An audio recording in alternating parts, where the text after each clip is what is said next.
Hello, my dears. This is Lorelei Fenton, and as some of you know, I'm a personal and spiritual growth coach, and I'm out here. I make a lot of videos. I put them on my free BitChute channel, and I'm out here to talk today about the fact that I never ever made a mistake in my life. What? Say what? That's a crazy thought, isn't it? Well, hang tight, because we're going to talk about this whole concept of making a mistake. But first I want to say thank you for being here. Thank you for watching this video, because all the videos in the planet that I make don't make a difference if nobody watches them, right? The only and most important thing is that people watch the things that I'm putting out to get for themselves what there is to get. By the way, look at this beautiful day here. Look at this gorgeous, gorgeous place. One of the big tricks, if you want to have a wonderful life, is just get yourself out in nature. See the beauty that is nature. Be in the beauty that is nature. And you always, always start to feel good. So, what the heck am I talking about? I never made a mistake. Well, I've said things in my life sometimes that have hurt people's feelings or said them the wrong way. But I learned from those things a way to be kinder, a way to be nicer to people. So that really wasn't a mistake. I remember one time when I was in high school, I let a cute boy cheat off of my exam, and I got a D for the entire semester. So I learned, okay, don't be a dunderhead when it comes to cute boys. I remember a time in my life when I actually had a financial crash, and I lost my home, and I lost the care of my teenage children. It was very difficult. However, I learned from that you are loved, we are loved, I am loved by God or the Supreme Creator and all that is out there, no matter what. And if they can all love me no matter what, I can love myself no matter what. So that actually was not a mistake either. I've had so many experiences. I remember once I got mad, and I threw my diamond ring out. I got mad at my fiance, and I threw my diamond ring out the window. I kid you not. We spent a couple hours searching for it in the dead of night in some field where we were going by. We found it, but that was not a mistake, because I learned subsequently through many more experiences of upset that you don't really hang around in a relationship when there's alcoholism happening. It's not a good place to be, and it's not going to help our lives go forward. So every single thing I did that the world might term as a mistake was actually a powerful learning experience for me. And many, many more that I won't go into. We could stay here all day, right? So the term mistake could almost be seen as one of the most undivine terms that we could even come up with, mistake. I mean, if you think about the higher realms of consciousness, the realms where the angels are hanging out and the ascended masters and, and God and Prime Creator, there's not even a word for this term mistake. There's no expression for it, because it's understood there in those higher realms that we actually came to this life for a specific purpose. And that purpose was to grow, to learn, and finally do this thing we call ascend to the next level of consciousness. That's why we came here. Now, I want to kind of give you an idea, if you can consider yourself in the higher realms of consciousness, right? And it's all beauty and goodness and love and light, and you're laying around, and you're, laying around in this beautiful space, and you're sort of being fed the proverbial grapes, off the trees, and there's just all this bliss, and there's all this, just comfort, and somebody says, well, you gotta move on to the next level. It's time to ascend, because that's the game we're all playing. It. You move to the next level, and they're like, yeah, and you're like, what for? For what reason? I'm very comfortable here. Why should I move on? But it's the game we had all chosen at some level of consciousness to play, that we would move on learn things and get out there and do different things and learn things. So someone somewhere finally says, we need to interject a little bit of obstacles into this whole thing, because nobody's moving on. Nobody's really interested to move on. Everybody's just hanging out, having a good time, relaxing, So we need to interject some kind of something for people to push up against. And that's when physicality springs into being. Oh, let's create physicality. And physicality has a lot of obstacles, right? You got to make sure you got food, and you got to make sure you got a shelter and a way to live, and along comes the idea of you need to have a way to barter and get money and all this. So there's all these tons of obstacles in physicality. So this is a good thing, because this is going to force people. They're not going to be in their comfort zone. Individuals, I should say, souls if you will. It's going to force those souls to learn and to grow and to develop.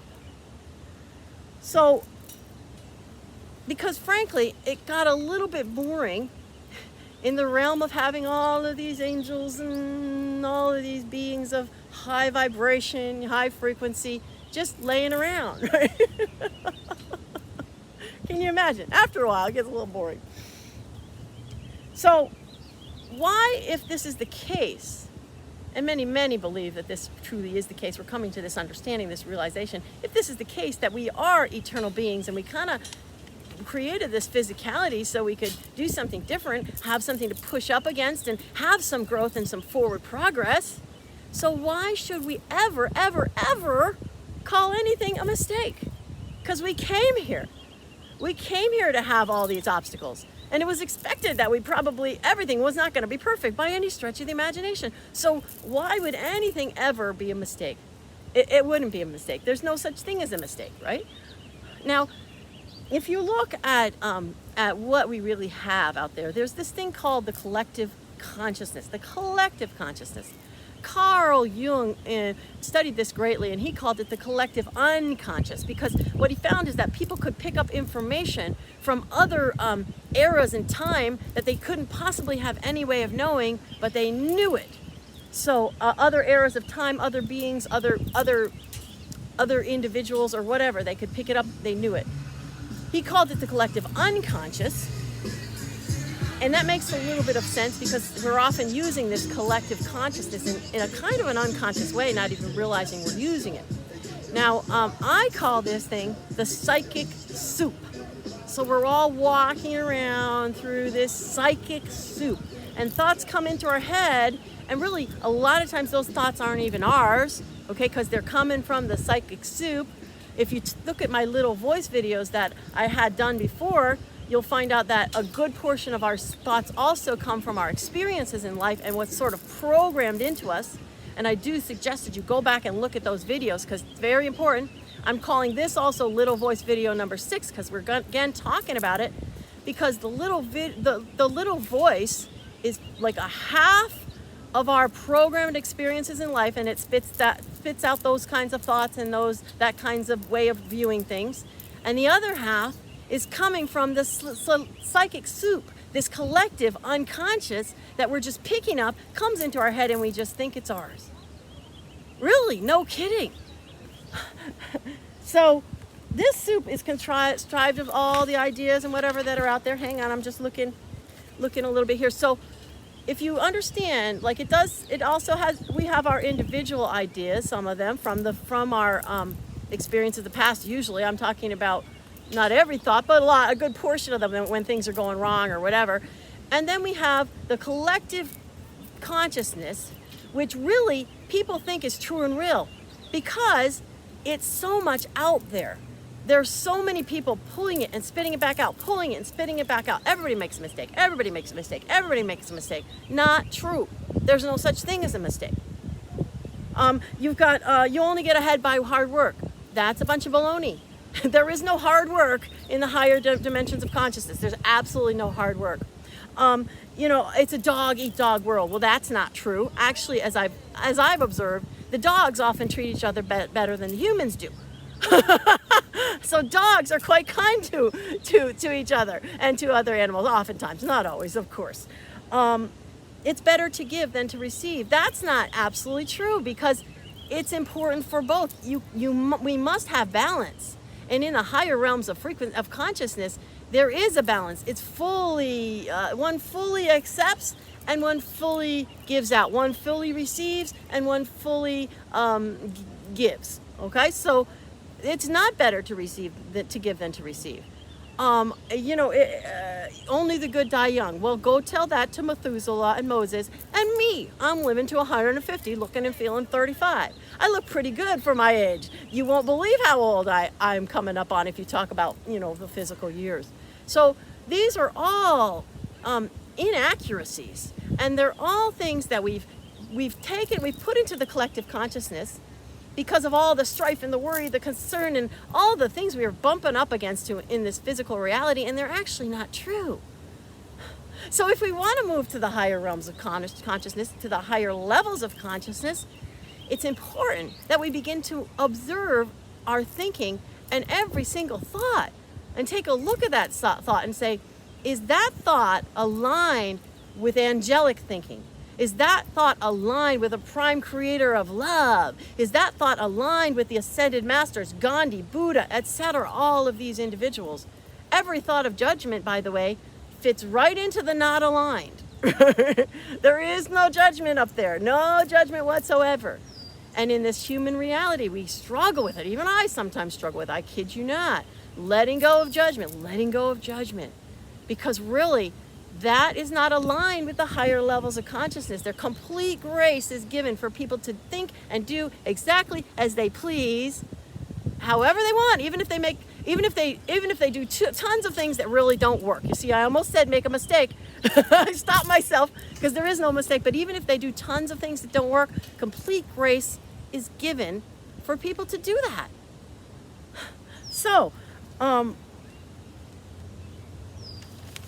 let me just look at my notes for a little thing. I never, ever made a mistake. And you never, ever, ever made a mistake. Like, I really, really want each and every one of you to get that into yourself, because there's nothing to be sorry for. There's nothing to look back on. Oh, certainly you can apologize to people if you hurt them, but there's nothing to truly have any regret or any sorrow or any guilt over, because there is no such thing as a mistake. We came here for this purpose.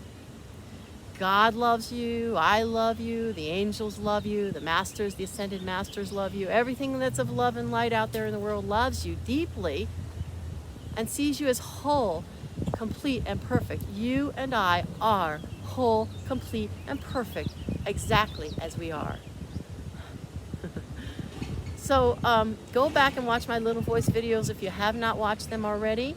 And your tool, you have lots of tools there, by the way, you can use. You can try these. When we talk about tools and personal growth, we mean ways of viewing at things in the thoughts in our head, ways of taking on new perspectives, ways of interacting with the thoughts in our head. Thanks for sharing, all that kind of stuff, right? So you can try these various ways of interacting, ways of viewing, and ways of thinking. Try one for a week, try another for a week, etc. And then decide which ones really work for you, which ones are giving you, making a difference for you. So this week, the tool that I'm giving you is to really look at the thoughts in your head. Really look at them, examine them.